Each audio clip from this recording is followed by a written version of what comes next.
Banking ಪ್ರಪಂಚ ಹಣ banking ವಿಚಾರಗಳಿಗೆ ಮೀಸಲಾದ ತ್ರೈಮಾಸಿಕ. ಸಂಪಾದಕರು ಪ್ರಾಚಾರ್ಯ ಎಚ್. ಎಸ್. ಕೃಷ್ಣಸ್ವಾಮಿ ಅಯ್ಯಂಗಾರ್. ಪ್ರಧಾನ ಕಾರ್ಯದರ್ಶಿ ಹಾಗೂ ಪ್ರಕಾಶಕ ಪ. ರಾಜಗೋಪಾಲ. ಸಮನ್ವಯ ಸಮಿತಿ ಭಾರತೀಯ ಸ್ಟೇಟ್ ಬ್ಯಾಂಕ್ ಕನ್ನಡ ಸಂಘಗಳು. ನಮಸ್ಕಾರಗಳು. ಪ್ರಾಚಾರ್ಯ ಎಚ್. ಎಸ್. ಕೆ. ಅವರ ಸಂಪಾದಕತ್ವದಲ್ಲಿ ಏಪ್ರಿಲ್ 1982ರ ಬ್ಯಾಂಕಿಂಗ್ ಪ್ರಪಂಚದಲ್ಲಿ ಹಾಗೂ 2001-2002 ಸಂಚಿಕೆಯಲ್ಲಿ ಮರು ವಿಜಯಾ ಬ್ಯಾಂಕ್ ನಡೆದು ಬಂದ ದಾರಿ ಎಂಬ ಡಾ. ಕೆ. ಶಂಕರ ಶೆಟ್ಟಿ ಅವರ ಲೇಖನವನ್ನು ನಾನು ಮಂಗಳನಾಡಿಗ್ ಓದುತ್ತಿದ್ದೇನೆ. ಬ್ಯಾಂಕಿಂಗ್ ಚರಿತ್ರೆಯಲ್ಲಿ ವಿಜಯಾ ಬ್ಯಾಂಕಿಗೆ ತನ್ನದೇ ಆದ ಒಂದು ವೈಶಿಷ್ಟ್ಯವಿದೆ. ಕೃಷಿಕ ಸಮಾಜದವರಿಂದ ಕೃಷಿಕರ ಏಳಿಗೆಗಾಗಿ ಸ್ಥಾಪಿತವಾದ ಬ್ಯಾಂಕುಗಳಲ್ಲಿ ಈ ಬ್ಯಾಂಕಿಗೆ ಅಗ್ರಸ್ಥಾನ ಸಲ್ಲಬೇಕು. ಜನ್ಮದಿಂದ ಪಡೆದ ಗ್ರಾಮೀಣ ಸಂಸ್ಕೃತಿಯನ್ನು 50 ವರ್ಷಗಳ ಅನಂತರವೂ ಅದು ಕಾಪಾಡಿಕೊಂಡು ಬಂದು ಜನರ ಸೇವೆ ಮಾಡುತ್ತಿದೆ. ಸ್ಥಾಪನೆ ಪ್ರಪಂಚದ ಮಹಾ ಆರ್ಥಿಕ ಬಿಕ್ಕಟ್ಟಿನ ಸಮಯದಲ್ಲಿ ಆರ್ಥಿಕ ರಂಗದಲ್ಲಿ ಭಯಂಕರ ಸ್ಫೋಟನೆಯಾದ 1931ರಲ್ಲಿ ವಿಜಯಾ ಬ್ಯಾಂಕು ದಕ್ಷಿಣ ಕನ್ನಡ ಜಿಲ್ಲೆಯ ಮಂಗಳೂರಿನಲ್ಲಿ ಸ್ಥಾಪಿತವಾಯಿತು. ಮೂಲ ಬಂಡವಾಳ ಕೇವಲ ರೂ. 8,670. ಈ ಅಲ್ಪ ಮೊತ್ತದ ಬುನಾದಿಯ ಮೇಲೆ ನಿರ್ಮಿತವಾದ ವಿಜಯಾ ಬ್ಯಾಂಕು ಇಂದು ರಾಷ್ಟ್ರೀಕರಣಗೊಂಡು 600ಕ್ಕೂ ಮಿಕ್ಕಿದ ಶಾಖೆಗಳ ಮೂಲಕ ದೇಶದ 20 ರಾಜ್ಯಗಳಲ್ಲಿ ಹಾಗೂ 5 ಕೇಂದ್ರಾಡಳಿತ ಪ್ರದೇಶಗಳಲ್ಲಿ ಸೇವೆ ಸಲ್ಲಿಸುತ್ತಿದೆ. ಬೆಳವಣಿಗೆ ಆರಂಭದಲ್ಲಿ ವಿಜಯಾ ಬ್ಯಾಂಕು ಹೆಚ್ಚಾಗಿ ದಕ್ಷಿಣ ಕನ್ನಡ ಜಿಲ್ಲೆಯಲ್ಲೇ ತನ್ನ ವ್ಯವಹಾರವನ್ನು ಮುಂದುವರಿಸಿತ್ತು. 1941ರ ಅನಂತರ ಪ್ರಥಮವಾಗಿ ಮುಂಬಯಿಯಲ್ಲಿ ಒಂದು ಶಾಖೆ ತೆರೆಯಿತು. ಆ ವರ್ಷ ಬ್ಯಾಂಕಿನ ಬಂಡವಾಳ ರೂ. 66,000ವನ್ನೂ ಠೇವಣಿ ರೂ. 4 ಲಕ್ಷವನ್ನೂ ತಲುಪಿದ್ದವು. 1951ರ ಸುಮಾರಿಗೆ ಬಂಡವಾಳ ರೂ. 7 ಲಕ್ಷವನ್ನೂ ಠೇವಣಿ ರೂ. 41 ಲಕ್ಷವನ್ನೂ ಮುಟ್ಟಿದವು. ಆದರೂ ಬ್ಯಾಂಕಿನ ಅಭಿವೃದ್ಧಿ ಅಷ್ಟೇನೂ ಶೀಘ್ರಗತಿಯಲ್ಲಿ ಸಾಗಲಿಲ್ಲ. ಪ್ರಾರಂಭದಿಂದಲೂ ಬ್ಯಾಂಕಿನ ಅಧ್ಯಕ್ಷರಾಗಿದ್ದ ಶ್ರೀ ಎ. ಬಿ. ಶೆಟ್ಟಿಯವರು ಮದ್ರಾಸು ಸರಕಾರದಲ್ಲಿ ಸಚಿವರಾಗಿ ನೇಮಕಗೊಂಡ ಆನಂತರ ಸರ್ವಶ್ರೀ ಬಿ. ಮಂಜಯ್ಯ ಹೆಗಡೆ 16 ವರ್ಷ, ಕೆ. ಸುಂದರರಾಮ ಶೆಟ್ಟಿ 7 ವರ್ಷ ಮತ್ತು ಡಾ. ಬಾಲಪ್ಪ ಶೆಟ್ಟಿ 1 ವರ್ಷ ಬ್ಯಾಂಕಿನ ಅಧ್ಯಕ್ಷರಾಗಿ ಸೇವೆ ಸಲ್ಲಿಸಿದರು. 1957ರಲ್ಲಿ ಬ್ಯಾಂಕಿನ ಬೆಳ್ಳಿ ಹಬ್ಬವನ್ನು ಆಚರಿಸಿದ ಸುಸಂದರ್ಭದಲ್ಲಿ ಬ್ಯಾಂಕು ತನ್ನದೇ ಆದ ಹೊಸ ಕಟ್ಟಡವನ್ನು ಮಂಗಳೂರಿನಲ್ಲಿ ನಿರ್ಮಿಸಿಕೊಂಡಿತು. ಸತ್ವ ಪರೀಕ್ಷೆ. ಬ್ಯಾಂಕಿನ ಬೆಳವಣಿಗೆ ನಿಯಮಾನುಸಾರ ನಡೆದರೂ ಗತಿ ಕುಂಠಿತವಾಗಿತ್ತು. ಸಂಸ್ಥೆ ಹಲವಾರು ಸಮಸ್ಯೆಗಳನ್ನು ಎದುರಿಸಬೇಕಾಗಿತ್ತು. ಸ್ವಾತಂತ್ರ್ಯ ಸಿಕ್ಕಿದ ಅನಂತರ ಭಾರತೀಯ ಬ್ಯಾಂಕಿಂಗ್ ಕ್ಷೇತ್ರದಲ್ಲಿ ತೀವ್ರ ಬದಲಾವಣೆ ಉಂಟಾಗಿ ಬ್ಯಾಂಕುಗಳು ತಮ್ಮೊಳಗೆ ಪೈಪೋಟಿ ನಡೆಸಲು ಆರಂಭಿಸಿದವು. ಹೆಚ್ಚಿನ ಸಂಖ್ಯೆಯಲ್ಲಿ ಔದ್ಯೋಗಿಕ ಹಾಗೂ ಕೃಷಿ ಕ್ಷೇತ್ರಗಳಿಂದ ಸಾಲಕ್ಕಾಗಿ ಬೇಡಿಕೆಗಳು ಬರಲಾರಂಭಿಸಿದವು. ಸರಕಾರದ ರೀತಿ ನೀತಿ, ರಿಸರ್ವ್ ಬ್ಯಾಂಕಿನ ಕಾನೂನು ಇವೆಲ್ಲವುಗಳಿಗೆ ಅನುಗುಣವಾಗಿ ಬ್ಯಾಂಕುಗಳು ಕಾರ್ಯವೆಸಗಬೇಕಾಗಿತ್ತು. ಈ ರೀತಿ ಬದಲಾವಣೆಗಳು ಆಗುತ್ತಿರುವಾಗ ವಿಜಯಾ ಬ್ಯಾಂಕಿನಲ್ಲಿ ಮಾತ್ರ ತಕ್ಕ ಮುಖಂಡತ್ವ ದೊರೆಯಲಿಲ್ಲ. ಅಧ್ಯಕ್ಷರುಗಳು ಗೌರವ ಹುದ್ದೆಯಲ್ಲಿದ್ದು ತಮ್ಮ ಅಷ್ಟಿಷ್ಟು ಸಮಯವನ್ನು ಮಾತ್ರ ಬ್ಯಾಂಕಿನ ಬಗ್ಗೆ ವಿನಿಯೋಗಿಸಬಹುದಾಗಿತ್ತೇ ವಿನಃ ಸಂಪೂರ್ಣ ಗಮನವನ್ನು ಕೊಡಲು ಸಾಧ್ಯವಾಗುತ್ತಿರಲಿಲ್ಲ. ಪರಿಣಾಮವಾಗಿ ಆಡಳಿತದಲ್ಲಿ ಸಡಿಲತೆ ತನ್ನಂತಾನೇ ಬೇರು ಬಿಟ್ಟು ಬೆಳೆಯಿತು. ಈ ಸಂದಿಗ್ಧ ಪರಿಸ್ಥಿತಿಯಲ್ಲಿ 1958-59ರ ಸುಮಾರಿಗೆ ಬ್ಯಾಂಕಿನ ಮುಂಬಯಿ ಶಾಖೆಯೊಂದರಲ್ಲಿ ನಡೆದ ವಂಚನೆಯಿಂದಾಗಿ ಬ್ಯಾಂಕಿನ ಭದ್ರತೆಗೆ ಧಕ್ಕೆ ಬಂದಿತ್ತು. ಬ್ಯಾಂಕನ್ನು ಮುಚ್ಚಬೇಕಾದೀತೋ ಎಂಬ ಭಯದ ಕಾರ್ಮುಗಿಲು ಎಲ್ಲೆಡೆ ಹಬ್ಬಿತ್ತು. ವಿಲೀನೀಕರಣ. ಈ ವಿಷಮ ಪರಿಸ್ಥಿತಿಯಲ್ಲಿ ಶ್ರೀ ಮೂಲ್ಕಿ ಸುಂದರರಾಮ ಶೆಟ್ಟಿಯವರು ಬ್ಯಾಂಕಿನ ಅಧ್ಯಕ್ಷ ಪದವಿಯನ್ನು ವಹಿಸಿಕೊಂಡರು.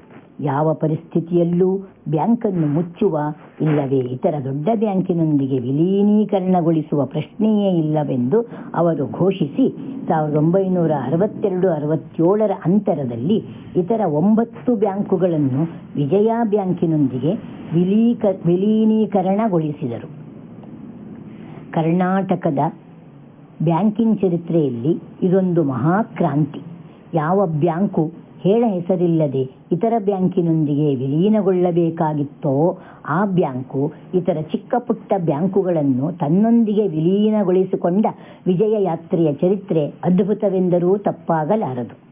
ವಿಲೀನೀಕರಣಗೊಂಡ ಬ್ಯಾಂಕುಗಳ ವಿವರ ಹೀಗಿದೆ: 1. Devanga bank, 2. Dakshina Bharat bank, Chalapuram bank, 4. Taliparamba bank, 5. Tellicherry bank, 6. Vysya mercantile bank, 7.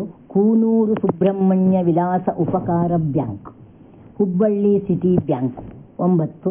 Jayalakshmi bank. Digvijaya 1961ರಲ್ಲಿ 71 ಶಾಖೆಗಳಲ್ಲಿ 159 ಮಂದಿ ಸಿಬ್ಬಂದಿ ಇದ್ದರು ಮತ್ತು ರೂಪಾಯಿ 1.44 ಕೋಟಿ ಠೇವಣಿ ಈ ಬ್ಯಾಂಕಿನಲ್ಲಿತ್ತು. ಆದರೆ 1969ರಲ್ಲಿ ಠೇವಣಿ ರೂಪಾಯಿ 13.21 ಕೋಟಿ ಮುಟ್ಟಿತು. 1969ರಲ್ಲಿ ಬ್ಯಾಂಕಿನ ಆಡಳಿತ ಕಚೇರಿಯನ್ನು ಬೆಂಗಳೂರಿಗೆ ವರ್ಗಾಯಿಸಲಾಯಿತು.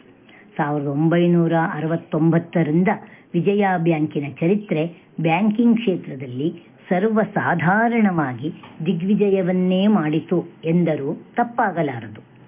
ಸುವರ್ಣ ವರ್ಷ 1969ರಿಂದ 1976ರವರೆಗಿನ ವಿಜಯ ಬ್ಯಾಂಕಿನ ಚರಿತ್ರೆಯನ್ನು ಸುವರ್ಣಕಾಲವೆಂದೇ ಕರೆಯಬೇಕು.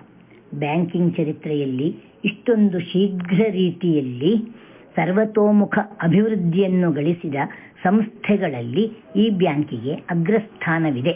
ಶ್ರೀ ಸುಂದರ ರಾಮಶೆಟ್ಟಿಯವರು 1969ರಲ್ಲಿ ಬ್ಯಾಂಕಿನ ಪೂರ್ಣಾವಧಿ ಅಧ್ಯಕ್ಷರಾಗಿಯೂ ಮುಖ್ಯ ಅಧಿಕಾರಿಯಾಗಿಯೂ ನೇಮಕಗೊಂಡಂದಿನಿಂದ ಭರದ ಓಟ ಆರಂಭವಾಯಿತು. ಬ್ಯಾಂಕಿನ ಬಂಡವಾಳ 1969ರಲ್ಲಿ ರೂಪಾಯಿ 18 ಲಕ್ಷದಿಂದ 1976ರಲ್ಲಿ 2,17,00,000 ಠೇವಣಿ ರೂಪಾಯಿ 13.21 ಕೋಟಿಯಿಂದ ರೂಪಾಯಿ 221 ಕೋಟಿ, ರಕ್ಷಣಾ ಬಂಡವಾಳ ರೂಪಾಯಿ 1,57,00,000 ತಲುಪಿತು. ಬ್ಯಾಂಕಿನ ಬೆಳವಣಿಗೆ ಸರಾಸರಿ 42% ಅಭಿವೃದ್ಧಿಯನ್ನು ತೋರಿಸಿತಲ್ಲದೆ ಶಾಖೆಗಳ ಸಂಖ್ಯೆ 377ಕ್ಕೂ ಸಿಬ್ಬಂದಿ ಸಂಖ್ಯೆ